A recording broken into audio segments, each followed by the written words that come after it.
ഇന്നൊരു അവധി ദിവസമാണ്. ഇന്ന് ഞാൻ പുറത്ത് പോയി ഭക്ഷണം കഴിക്കണം എന്നാണ് വിചാരിച്ചത്.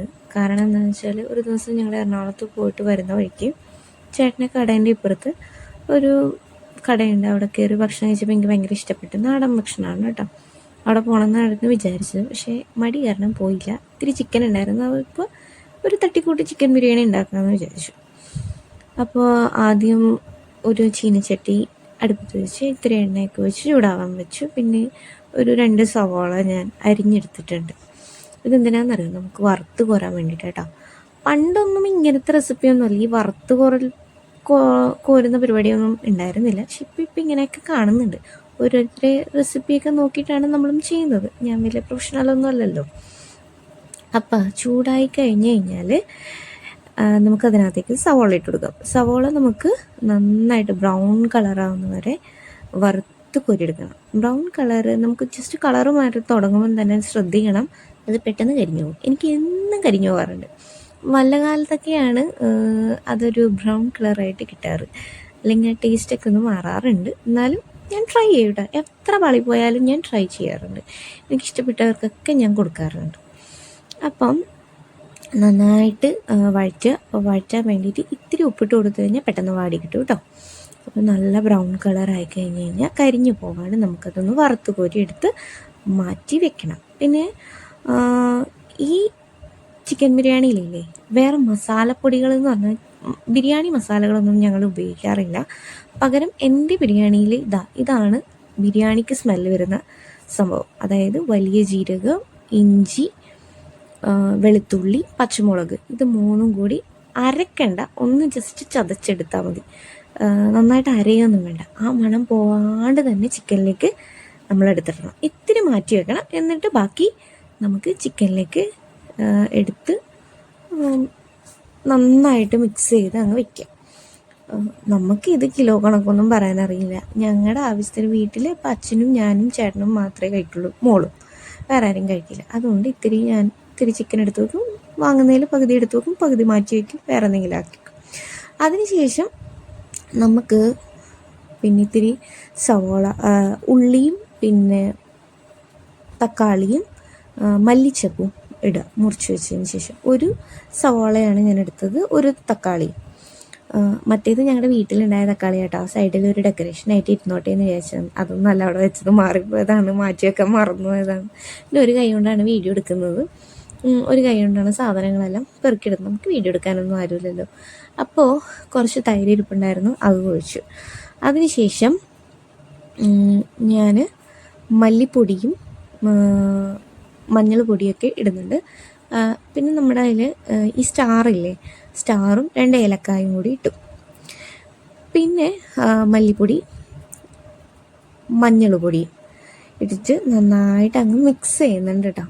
അപ്പോൾ ഒരു ഈച്ച വന്നിരിക്കുന്നുണ്ടായിരുന്നു. ഈച്ച കറിയില്ലല്ലോ, ഇത് യൂട്യൂബ് ചാനലിൽ അപ്ലോഡ് ചെയ്യാനുള്ളതാണ്. പക്ഷേ ഒരു സാധാരണക്കാരുടെ വീട്ടിൽ ഈച്ചയൊക്കെ ഉണ്ടാവും. പക്ഷെ ഭക്ഷണത്തിലൊന്നും കയറിയില്ല കേട്ടോ. ഇച്ചിരി കുരുമുളക് പൊടിയും ഗരം മസാലയൊക്കെ ഇട്ട് ഉപ്പും കൂടി തേച്ചതിന് ശേഷം നമുക്ക് നന്നായിട്ട് മിക്സ് ചെയ്തിട്ട് എടുത്ത് വയ്ക്കാം. അപ്പം ആദ്യം ഒന്ന് നന്നായിട്ട് ഇത് മിക്സ് ചെയ്യുക. ഈ മിക്സിങ്ങിലാണ് ഇതിൻ്റെ ടേസ്റ്റ് ഉണ്ടാവുക. ഈ നന്നായിട്ട് ഞരടി മിക്സ് ചെയ്യുമ്പോൾ നമുക്ക് ഇതിനൊരു സ്മെല്ല് പുറത്തേക്ക് വരാനുണ്ട്. പിന്നെ ഈ കൂട്ടത്തിൽ നമ്മളിങ്ങനെ വറുത്ത് മാറ്റി വെച്ചേക്കുന്ന ഇത് സവാളയും കൂടി നമുക്ക് ചേർക്കാം. ഞങ്ങളുടെ നാട്ടിൽ ഇതിന് ഉള്ളി എന്നാണ് പറയുന്നത്. ഉള്ളി, ചെറിയ ഉള്ളി, അതായത് ചെറിയ ഉള്ളിക്ക് ചെറിയ ഉള്ളിയെന്നും വലുതിന് വലിയ ഉള്ളിയും എന്നാണ് പറയുന്നത്. പക്ഷേ ഈ നാട്ടിൽ വലുതിന് സവാള എന്നും ചെറുതിന് ഉള്ളി എന്നാണ് പറയുന്നത്. എനിക്ക് അറിയില്ലായിരുന്നു. പണ്ട് ഞാൻ ഇവിടെ കല്യാണം കഴിഞ്ഞ് വന്ന സമയത്ത് കടയിലൊക്കെ സാധനം വാങ്ങാൻ പോകുന്നത് ഭയങ്കര കൺഫ്യൂഷനായിരുന്നു. എന്നാലും ഇപ്പോൾ പഠിച്ചു വന്നു, കുഴപ്പമില്ല. അത് കഴിഞ്ഞ് കുറേ സാധനങ്ങൾക്ക് പേര് വ്യത്യാസമുണ്ട് കേട്ടോ. കണ്ണൂരും എറണാകുളവും തമ്മിൽ വ്യത്യാസം ഉണ്ടല്ലോ. അപ്പോൾ ഇതൊക്കെ നന്നായിട്ട് മിക്സ് ചെയ്തതിന് ശേഷം നമുക്ക് ഇത്തിരി എണ്ണ ഒഴിച്ച്, അധികം ഓവർ എണ്ണയൊന്നും വേണ്ട, ഇത്തിരി എണ്ണ ഒഴിച്ചിട്ട് ചട്ടിയിലേക്കാക്കി നമുക്കിതൊന്ന് അടച്ചു വെച്ച് കുക്ക് ചെയ്യും. അപ്പോൾ ഞാൻ എടുക്കുന്നത് ഈ ഗ്ലാസ്സിന് 2 ഗ്ലാസ് അരിയാണ്. അത് ഞങ്ങൾക്ക് മതി ഞങ്ങളുടെ വീട്ടിൽ കഴിക്കാൻ വേണ്ടിയിട്ട്. നെയ്ച്ചോറ് അങ്ങനെയാണ് വെക്കുക. നെയ്ച്ചോറ് എനിക്ക് ഇതുവരെയും അല്ലാത്ത പാത്രത്തിൽ വെക്കാൻ അറിയില്ല, കുക്കറിൽ മാത്രമേ വെക്കാൻ അറിയുള്ളൂ. അപ്പോൾ ആ ഗ്ലാസ്സിൽ 2 ഗ്ലാസ് അരി എടുത്തു കഴിഞ്ഞാൽ 1 ഗ്ലാസ്സിന് 1.5 ഗ്ലാസ് വെള്ളം എന്ന രീതിയിലാണ് ഞാൻ എടുക്കുന്നത്. അപ്പോൾ 2 ഗ്ലാസ് അരിക്ക് 3 ഗ്ലാസ് വെള്ളം. അപ്പോൾ ഇത്തിരി നെയ്യ് ഒഴിച്ചു, ഇത്തിരി എണ്ണയും കൂടി ഒഴിക്കൂ കേട്ടോ. എന്നിട്ട് നമുക്ക് അണ്ടിപ്പരിപ്പ് മുന്തിരിയൊക്കെ ഉണ്ടെങ്കിൽ വറക്കാം, ഇല്ലെങ്കിൽ വേണ്ട. അപ്പോൾ അതൊക്കെ വറുത്ത് മാറ്റി വെക്കുക ആദ്യം. പിന്നെ ഇല്ലെങ്കിൽ വേറൊരു എണ്ണയൊക്കെ ഒഴിക്കുന്നതൊക്കെ നമുക്ക് നഷ്ടമല്ലേ, അങ്ങനെയൊന്നും പറ്റത്തില്ല നമുക്ക്. അപ്പോൾ ആദ്യം അരി ഇടുന്നതിന് മുന്നേ ഇതൊക്കെ ഒന്ന് വറുത്തെടുത്ത് വയ്ക്കും.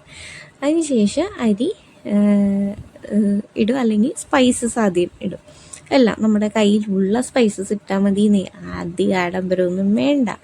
അപ്പോൾ സ്പൈസസും പിന്നെ നമുക്ക് നേരത്തെ ചതച്ച് മാറ്റിയിരിക്കുന്ന നമ്മുടെ ഇഞ്ചിയും പച്ചമുളകും വെളുത്തുള്ളിയും ചതച്ചിരിക്കുന്ന ഇതില്ലേ മസാലക്കൂട്ട്, അതും കൂടി ഇട്ട് ഇളക്കി കൊടുത്തതിന് ശേഷമാണ് നമ്മൾ കഴുകി വാരി വെച്ചേക്കുന്ന അരി ഇടുന്നത്. ഞാനിവിടെ ചെറിയ ബിരിയാണി നെയ്ച്ചോറിൻ്റെ അരിയാണ് ഇടുന്നത്. ഞങ്ങളുടെ നാട്ടിൽ ഇതാണ് യൂസ് ചെയ്യാറ്. എനിക്ക് വലിയ ബസ്മതി റൈസ് എനിക്ക് പറ്റത്തില്ല, അതുകൊണ്ട് ഞാൻ ഇതാണ് ഉപയോഗിക്കാറ്. അതിനുശേഷം ഞാൻ അളന്ന് വെച്ചേക്കുന്ന വെള്ളവും ഒഴിക്കും, ഉപ്പിടും, നന്നായിട്ട് ഇളക്കി നമുക്ക് ടേസ്റ്റ് ഒന്നും ചെയ്യുന്നതിന് നോക്കുക, ഉപ്പ് അധികമായിട്ടുണ്ടോ നോക്കിയതിന് ശേഷം പിന്നെ നമ്മുടെ നാരങ്ങ പിഴിഞ്ഞെടുക്കും. നാരങ്ങ പിഴിയുന്നത് ചോറിങ്ങനെ കട്ടൗത്തി പോവാതിരിക്കാൻ വേണ്ടിയിട്ടാണ്. അതിനുശേഷം തൊട്ടടുത്ത് നമ്മുടെ അടുപ്പിൽ ചിക്കനും ഇങ്ങനെ റെഡി ആയിക്കൊണ്ടിരിക്കും. 2 വിസിൽ വന്നു കഴിഞ്ഞാൽ സംഭവം സെറ്റ്. അത് നമുക്ക് ഇളക്കിയെടുത്തതിന് ശേഷം ഇതിനകത്തേക്ക്, അതായത് നമ്മൾ നേരത്തെ ഗ്രേവി ആയിട്ട് ചെയ്ത് വെച്ചേക്കുന്ന ചിക്കനിലേക്ക് ഈ ചോറെടുക്കുക, മിക്സ് ചെയ്യുക. അതിനുശേഷം കുറച്ചായിട്ട് ഇടുക, മിക്സ് ചെയ്യുക. കുറച്ച് മല്ലിയില ഇട്ട് കൊടുക്കുക. എനിക്ക് മല്ലിയില ഭയങ്കര ഇഷ്ടമാണ് കേട്ടോ. പുതിനയില ഞാൻ അധികം യൂസ് ചെയ്യാറില്ല, മല്ലിയില എനിക്ക് ഭയങ്കര ഇഷ്ടമാണ്. എന്നിട്ട് നന്നായി മിക്സ് ചെയ്യുക. പിന്നെ വറുത്ത് വെച്ച ഉള്ളിയും മറ്റേ കാഷ്യൂനട്ടും ഇതൊക്കെ നമുക്ക് ആഡംബരത്തിന് എന്തൊക്കെയാണോ നമ്മുടെ കയ്യിലുള്ളത് അതൊക്കെ ഇടാം. ചിലവർ ക്യാരറ്റും കാര്യങ്ങളൊക്കെ ഇടാറുണ്ട്, അതെനിക്ക് വലിയ താല്പര്യമില്ല, എന്നാലും ഉണ്ടെങ്കിൽ ഞാൻ അതൊക്കെ ഇടാറുണ്ട്. അപ്പോൾ ഇത്രയേ ഉള്ളൂ എൻ്റെ ബിരിയാണി എന്ന് പറയുന്നത്. പക്ഷേ ഈ ബിരിയാണി ഞാൻ വളരെ സ്നേഹത്തോടെ ഉണ്ടാക്കിയതാണെങ്കിലും എൻ്റെ കെട്ടിയവൻ പുറത്തുനിന്ന് ഫുഡ് കഴിച്ചിട്ടാണ് ആ ഒരു ദേശത്ത് ഞാൻ ഒറ്റയ്ക്കിരുന്ന് ഫുഡ് കഴിക്കുമ്പോൾ വന്നിരിക്കുന്നതാണ് ഇവിടെ. അപ്പോൾ എന്നോട് പറഞ്ഞ് ഇത്തിരി വാരി തരുമെന്ന് ചോദിച്ചപ്പോൾ വാരി കൊടുക്കും, ഇല്ലെങ്കിൽ ഞാനിന്ന് സമാധാനം കൊടുക്കില്ല എന്ന് പുള്ളിക്ക് നന്നായിട്ട് അറിയാം. അപ്പോൾ ഇങ്ങനെ വീഡിയോ എടുക്കുന്നത് കണ്ടുകൊണ്ടുള്ള എക്സ്പ്രഷനാണ്. പക്ഷേ എൻ്റെ ബിരിയാണി ആര് പറഞ്ഞില്ലെങ്കിലും ഇപ്രാവശ്യം നല്ല രസമായിരുന്നു, നല്ല അടിപൊളി ബിരിയാണി ആയിരുന്നു കേട്ടോ. ഇനി ഒരു റെസിപ്പിയായിട്ട് പിന്നെ കാണാം. Bye bye.